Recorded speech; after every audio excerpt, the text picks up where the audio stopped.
अकोला शहरातील अंजनी माता आणि हनुमान माता पुत्राचं एकत्र असलेलं भारतातील एकमेव स्वयंभू मंदिर मानलं जातं। अकोल्यातील मोहता मिल परिसरात असलेलं हे मंदिर तपे हनुमान या नावाने प्रसिद्ध आहे। हे मंदिर आता भक्तांसाठी एक महत्त्वाचं धार्मिक स्थळ बनलं आहे। माता अंजनी आणि हनुमान यांचं एकत्र स्वयंभू रूप असलेलं हे मंदिर भारतातील एकमेव असल्याचं बोललं जात आहे। सुमारे 450 ते 500 वर्षापूर्वीचं हे प्राचीन मंदिर आहे। दरवर्षी येथे हनुमान जन्मोत्सव मोठ्या श्रद्धेने साजरा केला जातो।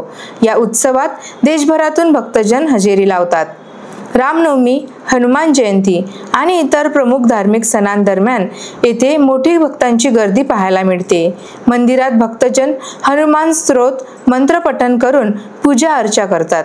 अंजनी माता ही हनुमानाची माता असल्यामुळे तिची आराधना करणाऱ्यांचीही येथे संख्या मोठी आहे। या ठिकाणी संकट काळात भक्त विशेष श्रद्धेने प्रार्थना करतात आणि असे मानले जाते की या प्रार्थनेमुळे संकट दूर होतात। त्यामुळे येथील श्रद्धा अधिक दृढ झाली आहे। भारतभरात हनुमानाचं असं एकमेव स्वयंभू मंदिर असल्याने देशाच्या कानाकोपऱ्यातून भाविक येथे दर्शनासाठी येतात।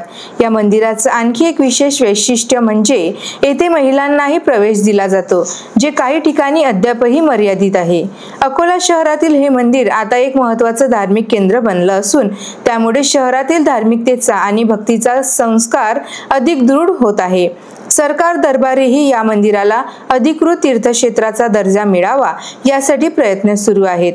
येथे भक्तजन हनुमानाच्या मूर्तीसमोर मनोभावे प्रार्थना करतात। अनेक भक्त आपल्या अडचणींचं निवारण होण्यासाठी येथे येतात, अशी श्रद्धा आहे।